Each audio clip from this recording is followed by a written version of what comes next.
ولا فسوقا، نہ گناہ کرے، ولا جدال فی الحج، اور نہ جھگڑے حج کے دوران. وطن سے دور ہوتا ہے، بیوی ساتھ ہوتی ہے، ہر وقت گوشت کھایا جاتا ہے، خوش و خرم رہتا ہے، خطرہ ہے کہ احرام میں کہیں گڑبڑیشن نہ مچائے، حج ٹوٹ جائے گا، وہ دوسرا حج اگلے سال کرنا ہوگا. فسوق اور بھی بہت گناہ ہے، ایک دوسرے سے موبائل چوری کر رہے ہیں، ایک دوسرے سے ریال چھپا رہے ہیں. ولا جدال فی الحج، اور جنگ بھی کرتے حجیان، وہی سمپ جنگ کی کر یہ بولتا بہت سچی سدے ہوئے ماتا ہے بس جنگ جوڑ سب پختنو جنگ سی تغل مخرا حالت دوڑا مخرے کیا ایسا خبر ہے. یہ شیطان کا دخل ہے، جتنی عبادت قیمتی ہوتی ہے شیطان بھی اپنا زور پورا لگاتا ہے. ہمارے استاد محترم مولانا لطف اللہ صاحب فرماتے تھے یار میرا حج قبول نہیں ہوگا کیونکہ میں نے پہلی بھی جنگ کی، دوسرے میں بھی، تیسرے میں بھی. آخری حج کے میں کور والا روکشی ہوا اب تو صبح براتا بیا بیا یہ ماما خیر نے میں غلط شہر بھی کورم نہ سرا مانا خزر روکشی ہوئی ہو تو خیر دے جنگ کچھ ہو. اللہ الحمدللہ اس عاجز فقیر نے جتنے بھی حج کیے اللہ قبول فرمائے. ایک یا دو میں تو جنگ کی ہے لیکن 2-3 حج بغیر جنگ و جدال کے کیے. کچھ بھی کسی نے کہا میں نے نہ بس میں جواب نہیں دوں گا، بار بار نہیں آ سکتا. الحمدللہ ایسے ایسے واقعات حیران ہو جائیں گے. خود بخود آپ کے پیچھے لڑائی آئے گی، آپ کے پیچھے لڑائی آ رہی ہے، کمرے میں آ رہی ہے. سنگ ویسا کلاس سے بنا ہوا ہے. بس نہ تو جمع ہو، فقہا کہتے جمع کے تذکرے بھی نہ ہو، نہ گناہ ہو، نہ گناہ کے وجوہات ہو، نہ جنگ و جدال ہو، نہ اس جیسے ماحول ہو. سیاسی باتیں نہ کریں، اس میں آدمی لڑ پڑتے ہیں. وما تفعلوا من خیر، اور جو تم بھلا کرو گے یعلمہ اللہ، اللہ اسے جانتے ہیں. وتزودوا، توشہ سفر لو، ریال لو، ڈالر لو، خوب لو، کیا بال تھا خوار خوار گورے. ایسا ہر چیز مہنگی ہمارے حساب سے. ہمارے ایک حاجی چلا گیا تھا تو مرغا پکا ہوا بہترین فل عمدہ 5 ریال کا یہ ارزان ملے لالا 15-75 اور 75 تو بتانا لو 75 میں مچھر چلنا پڑا گئے وہ دل طرح سے بدرے سے ہم نے چوڑے. اگر وقت کے 1 ریال 15 روپے کا تھا تو بعض لوگ چیزیں ویزیں لے لیتے پھر جب حساب لگا لیتے پھر پریشان ہوتے ہیں. اللہ تعالیٰ عبادت کے لیے سب کو وافر عزت نصیب فرمائے. حاصل کلام کا یہ زمانے جاہلیت میں لوگ کہتے تھے ہم جب حج اور عمرہ کرتے ہیں ہم خدا کے مہمان ہوتے ہیں. خدا غنی ہے، اس کا گھر خزانوں سے بھرا ہوا ہے، کچھ بھی نہیں لیتے تھے. ادھر آ کے پھر مکہ کی گلیوں میں بھیک مانگتے تھے. تو فرمایا وتزودوا، توشہ سفر لو، فإن خیر الزاد التقوی، بہترین توشہ لوگوں سے نہ مانگنا. یہاں تقوی کے معنی ہے عدم السوال عن الناس. واتقونی، مجھ سے ڈرو یا اولی الالباب، اے عقل والو. لیس علیکم جناح ان تبتغوا فضلا من ربکم، نہیں ہے تم پر الزام کہ ڈھونڈو فضل اپنے رب کا. کوئی چیز لے لی یہاں کے بیچی کچھ پیسے نکل آئے خیر ہے. ہماری پشتوں میں بڑی کہاوت ہے کہ فلاں حج کرنے نہیں گیا سوداگری کرنے گیا. یہ بے بنیاد بات ہے. یہاں سے سامان لے جا کے وہاں بیچے، وہاں سے کوئی قیمتی چیز اٹھا کے یہاں بیچے، اس میں کوئی حرج نہیں ہے تم پر وبال کہ ڈھونڈو اللہ کا فضل. فیضا افضتم من عرفات، جب اترا ہو عرفات سے، نہ ذی الحج کے شام کو مغرب کے وقت، لیکن مغرب وہاں پڑھنی نہیں ہے، راستے میں بھی نہیں پڑھنی ہے. فاذکروا اللہ، پس اللہ کو یاد کرو، یعنی نماز پڑھو. عند المشعر الحرام، مزدلفہ میں مشعر حرام نام ہے مزدلفہ کا. واذکروہ، اللہ کو یاد کرو. کما ہداکم، جیسے تم کو توفیق دی. وَإِن كُنتُم مِّن قَبْلِهِ لَمِنَ الضَّالِّينَ اگرچہ تھے تم اس سے پہلے بالکل بھٹکے ہوئے میں سے. ثُمَّ أَفِيضُوا مِنْ حَيْثُ أَفَاضَ النَّاسُ پھر آ جاؤ جیسے آتے ہیں لوگ. وَاسْتَغْفِرُوا اللَّهَ اللہ سے معافی مانگو. ان اللہ غفور الرحیم بے شک اللہ بخشنے والا رحم والا ہے. فَإِذَا قَضَيْتُم مَّنَاسِكَكُمْ اور جب ادا کر چکے ہو احکام حج فاذکروا اللہ اللہ کو یاد کرو. کذکرکم آباءکم جیسے یاد کرتے تھے اپنے بڑوں کو. او اشد ذکرا یا اس سے بھی زیادہ اللہ کو یاد کرو. یہ حج سے فارغ ہو کے پھر ایک میلہ لگاتے تھے اور اس میں ایک دوسرے کو کہتے تھے کہ میرا باپ اتنا با کمال تھا, میرا دادا اتنا با کمال تھا. جھوٹ جاٹ. فرمائے فضول باتیں چھوڑو, اللہ کا ذکر کرو. فَمِنَ النَّاسِ مَن يَقُولُ پس لوگوں میں سے بعض وہ ہے جو کہتے ہیں ربنا آتنا فی الدنیا پروردگار دے ہمیں دنیا میں. وَمَا لَهُ فِي الْآخِرَةِ مِنْ خَلَاقٍ نہیں اس کا کچھ آخرت میں. خلاق مانا حصہ. وَمِنْهُم مَن يَقُولُ ان میں بعض کہتے ہیں ربنا آتنا فی الدنیا حسنہ اے پروردگار دے ہم کو بھلا. وفی الآخرۃ حسنہ آخرت میں بھی بھلا. وقنا عذاب النار بچا ہم کو جہنم کے عذاب سے. اولئک لہم نصیب مما کسبوا یہ وہ لوگ ہیں جن کا حصہ ہوگا جو انہوں نے کمایا ہے. واللہ سریع الحساب اللہ جلدی حساب کرنے والا ہے. واذکروا اللہ فی ایام معدودات یاد کرو اللہ کو گنتی کے دنوں میں. فقہا کہتے ہیں اس سے مراد ایام تشریق کے 5 دن 9 ذی الحجہ کی فجر سے شروع ہو کر 13 ذی الحجہ کی عصر تک ہر فرض نماز کے بعد مرد و زن تکبیرات پڑھتے ہیں. ہدایہ اور قدوری کی رائے یہ ہے کہ خواتین پر نہیں ہے. کہتے یہی اصل مذہب ابی حنیفہ ہے. مفتابی یہ ہے اور صاحبین کے قول پر فتویٰ کہ سب پڑھے لیکن مرد بلند آواز سے عورت آہستہ. فمن تعجل فی یومین پس جو کوئی جلدی کرے 2 دن میں یعنی رمی کر کے چلا گیا 11 و 12 فلا اسم علیہ کوئی گناہ نہیں ہے اس پر. ومن تاخر اور جس نے تاخیر کی یعنی 13ویں کی رمی فلا اسم علیہ لمن اتقى اس پر بھی گناہ نہیں ہے اگر تقوی کا ارادہ ہو. واتقوا اللہ اللہ سے ڈرو. واعلموا جان لو انکم الیہ تحشرون بے شک تم اس کی طرف جمع کیے جاؤ گے. ومن الناس من يعجبك قوله في الحياة الدنيا ويشهد الله على ما في قلبه وهو ألد الخصام وإذا تولى سعى في الأرض ليفسد فيها ويهلك الحرث والنسل والله لا يحب الفساد وإذا قيل له اتق الله أخذته العزة بالإثم فحسبه جهنم وَلَبِئْسَ الْمِهَادُ. سورہ بقرہ پہلا حصہ اللہ کی توحید کے بیان پر مشتمل اور متعلقہ خطابات یہود کے ساتھ. یا بنی اسرائیل اذکروا پہلے خطاب میں نعم مجملہ دوسرے خطاب میں نعم مفصلہ اور تیسرے خطاب میں نعم مدللہ. اس میں ابراہیم علیہ السلام اسماعیل علیہ السلام اور تاریخی کعبہ کا تذکرہ تھا. سورت کا دوسرا مرحلہ آیت نمبر 101 سے رسالت کا ہے اور اس پر واردہ شبہات اور اس کے جوابات. یہ پیغمبر کیسے ہیں اہل کتاب نہیں مانتے. جواب نبذوا کتاب اللہ وراء ظہورہم کأنہم لا یعلمون انہوں نے کتابیں پس پش ڈالی ہے اور بے علم بن کے سلوک کر رہے ہیں. پیغمبر کیسے ہیں جادوگروں کو اپنی مجلس میں جگہ دیتے ہیں ان کا تذکرہ کرتے ہیں.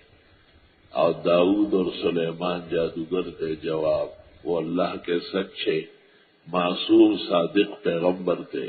ان پر جادو کا الزام اس زمانے کے کفار نے لگایا ہے اور انہوں نے کفر اور سحر و جادو سے ان لوگوں کو بچایا تھا. اور اس میں تفصیل پیغمبر کیسے ہیں کبھی ایک لفظ کبھی دوسرا لفظ استعمال کرتے. جواب موہوم لفظ سے تو منع کیا ہے.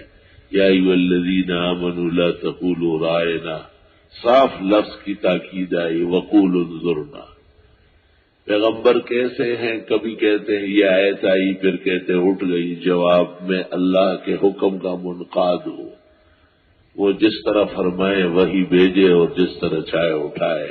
ما ننسخ من آیت او ننسها نأت بخیر منها او مثلها الم تعلم ان اللہ علی کل شیء قدیر۔ یہود اور نصارہ اس کو نہیں مانتے، جواب وہ ایک دوسرے کو کون سے مانتے ہیں؟ وقالوا لن يدخل الجنة الا من كان هودا او نصارى تلك امانيهم قل هاتوا برهانكم ان كنتم صادقين۔ پیغمبر کیسے ہیں؟ حرم شریف سے دور رہے، مکہ مکرمہ سے نکالے گئے، جواب یہ مشرکین کا بدترین ظلم ہے جس پر وہ سزا کے مستحق ہے۔ ومن اظلم ممن منع مساجد اللہ ان یذکر فیہا اسمہ وسعی فی خرابها اولئک ما کان لهم ان يدخلوها الا خائفین لهم فی الدنیا خزی ولهم فی الآخرۃ عذاب عظیم۔ پیغمبر کیسے ہیں؟ فلاں فلاں افراد کو ان میں تردد اور کٹ کا جواب اللہ اعلان کرتے، انا ارسلناک بالحق بشیرا ونذیرا ولا تسأل عن اصحاب الجحیم۔ یہود و نصارہ کے رضامندی سے پیغمبر بھیجنا ضروری نہیں ہے۔ ولن ترضى عنك اليهود ولا النصارى حتى تتبع ملتهم قل ان هدى الله هو الهدى، آخر تک۔ پیغمبر کیسے ہیں؟ ابراہیم علیہ السلام کی تعلیمات کے خلاف ہے، دروغ اور جھوٹ۔ آپ ابراہیم علیہ السلام کے عین مقامات اور بلندیوں کے بیان میں آئے، اور اس میں تفصیل ہے ابراہیم علیہ السلام کی دعائیں بابت نبی آخر زمان کے، اس میں سب سے زیادہ تفصیل کی گئی ہے، اور اس ضمن میں تحویل کعبہ کے احکام بھی مفصل آئے ہیں۔ پیغمبر کیسے ہیں؟ لوگ لے جاتے ہیں جہاد میں، اور جب وہ مارے جاتے ہیں کہتے ہیں شہداء ہے، جواب وہ خدا کے ہاں مرے ہوئے ہے ہی نہیں، ہمیشہ زندگی ان کو ملی ہے، ان کو مرے ہوئے کہنا بدتمیزی اور بد تہذیبی ہے، اور اس کی تفصیل۔ پیغمبر کیسے ہیں؟ صفا اور مروہ جو کہ مشلل قبیلے کے بتوں کی جگہ ہے، یہاں پر دوڑ لگاتے ہیں، وہ کہتے ہیں ثواب ہے، جواب ان الصفا والمروۃ من شعائر اللہ فمن حج البیت او اعتمر فلا جناح علیہ ان یطوف بہما ومن تطوع خیرا فان اللہ شاکر علیم۔ وہ صفا مروہ قدرت کی نشانیاں ہیں، حج اور عمرے کے موقع پر اس میں صحیح ہے عبادت اللہ کی رضا کا باعث ہے، اور ان حق مسائل کو چھپانا بدترین خیانت ہے۔ ان الذین یکتمون ما انزل اللہ من الکتاب، یہ لوگ جو کہ مسائل بیان نہیں کرتے اور چھپاتے ہیں جبکہ وہ لوگوں کے بیان کرنے کے لیے آئے، اولئک یلعنہم اللہ ویلعنہم اللاعنون، ایسے لوگوں پہ لعنت، اور اس میں تفصیل اور ادلہ قدرت کا بیان، اور حلال و حرام کی توضیحات۔ جب یہ مسائل مکمل ہو گئے تو وہ تیسرا مرحلہ جہاد فی سبیل اللہ آیت نمبر 177 سے شروع ہو گیا، اور مجاہد کی تربیت اور تعلیم میں 10 مرحلے بیان ہوئے، 5 اعتقادی اور 5 عملی، اور ملک کے نظم و نسق چلانے کے لیے تدبیر المنزل کے لیے 4 قاعدے ذکر کیے۔ کتب علیکم القصاص فی القتلى، قاتل سے مقتول کے قتل کا بدلہ لینا ضروری ہے۔ کتب علیکم اذا ان حضر احدکم الوصیۃ ان ترک خیرا، اگر مال رہ رہا ہے تو وصیت ضروری ہے، یعنی تقسیم المال بالقاعدۃ الشرعیہ۔ کتب علیکم الصیام کما کتب علی الذین من قبلکم، روزہ فرض ہے، مشقتوں کا تحمل سیکھو، بہت زیادہ نازنین بننا، کہ خواب اور فرش اور فرنی کا عادی ہونا، اس سے مردانگی نہیں آئے گی، ملک ملت بیچ دو گے۔ اور چوتھا قاعدہ ولا تاكلوا اموالكم بينكم بالباطل وتدلوا بها الى الحكام لتاكلوا فريقا من اموال الناس بالاثم وانتم تعلمون. حلال طریقے سے مال نہ کماؤ، حرام طریقے سے مال نہ کماؤ اور حلال خوری پیدا کر لو. رشوت دینا یا حرام کمانا دونوں ایک جیسے جرم ہیں. رشوت دی اس لیے جاتی ہے کہ حرام کا پردہ رہے. اگر حلال برتاؤ اور سلوک ہو تو رشوت ستانی رک جائے گی. چنانچہ معاشرتی اصلاح کے لیے 18 قواعد ذکر فرمائے جو طلاق اور نکاح اور عتاق اور الا اور رضا اور تمام مسائل اس ضمن میں. وَمِنَ النَّاسِ مَن يُعْجِبُكَ قَوْلُهُ فِي الْحَيَاةِ الدُّنْيَا. لوگوں میں سے بعض ایسے ہیں کہ اچھی لگتی ہے آپ کو ان کی باتیں دنیا کی زندگی میں، فصیح بلیغ ہے اور بہت ہی روان دوان کلام کرتا ہے. اخنس بن شریح منافق کے بارے میں مفسرین کہتے آیت نازل ہوئی. پیغمبر کے پاس آیا اور بڑی چکنی چپڑی باتیں کہی، بڑی مزیدار قسم کی، لیکن جب وہاں سے اٹھا تو مسلمانوں کو نقصانات دینے لگا. وَيُشْهِدُ اللَّهَ عَلَى مَا فِي قَلْبِهِ. اور اللہ کو گواہ بنانے لگا جو اس کے دل میں ہے. وَهُوَ لَدُّ الْخِصَامِ. اور یہ بدترین جھگڑالو ہے، وہ پیدا کیا گیا ہے خصام لڑائی کے لیے. وَإِذَا تَوَلَّى سَعَى فِي الْأَرْضِ. جب مڑ جاتا ہے، دوڑتا ہے ملک میں، لِيُفْسِدَ فِيهَا کہ فساد مچائے. آئے ہائے، آج مفسدین کا غلبہ ہے، آج دہشت گردوں کا راج ہے. قرآن کہتے ہیں وَيُهْلِكَ الْحَرْثَ وَالنَّسْلَ. اور برباد کرتے ہیں کھیتیاں اور مویشیاں. وَاللَّهُ لَا يُحِبُّ الْفَسَادَ. اللہ پسند نہیں فرماتے فساد کو. تو فسادی اور ان کے حرکات و سکنات ناجائز. وَإِذَا قِيلَ لَهُ اتَّقِ اللَّهَ. جب اس کو کہا جاتا ہے اللہ سے ڈرو اور فساد مت کرو. أَخَذَتْهُ الْعِزَّةُ بِالْإِثْمِ. پکڑ لیتی ہے اس کو غیرت گناہ کے لیے کہ ہماری شکست ہو جائے گی. امریکہ کہتا ہے اوباما مٹھی بھر افغانی اور مسلمانوں کے مقابلے میں امریکہ کسی کو آنکھ دکھانے کا قابل نہیں رہے گا. انشاءاللہ پورے جہان میں امریکہ کی آنکھیں نیچے ہوگی. اور وہ وقت دور نہیں ہے کہ وہ مٹھی پر کمزور مسلمانوں کو یہ تاوان جنگ بھی دیں گے اور وہاں سے معافی بھی مانگیں گے. اور پھر انشاءاللہ بڑے زمانے تک امریکہ کسی مسلمان پر حملہ نہیں کر سکے گا، کیونکہ اللہ نے ان کو جو استقامت دی ہے، آسمان و زمین ان کی عظمت کو سلام کرتے ہیں.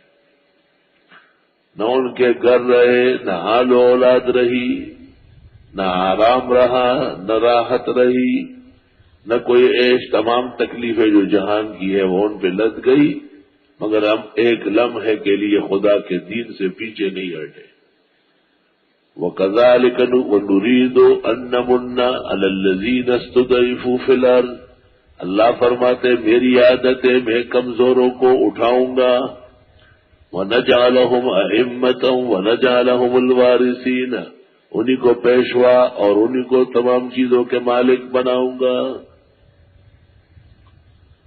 اور جب کہا جاتا ہے ان سے اللہ سے ڈرو، پکڑ لیتی ہے ان کو غیرت، غلط غیرت، گناہ کر کے فحسبہ جہنم. کافی ہے اس کے لیے دوزخ.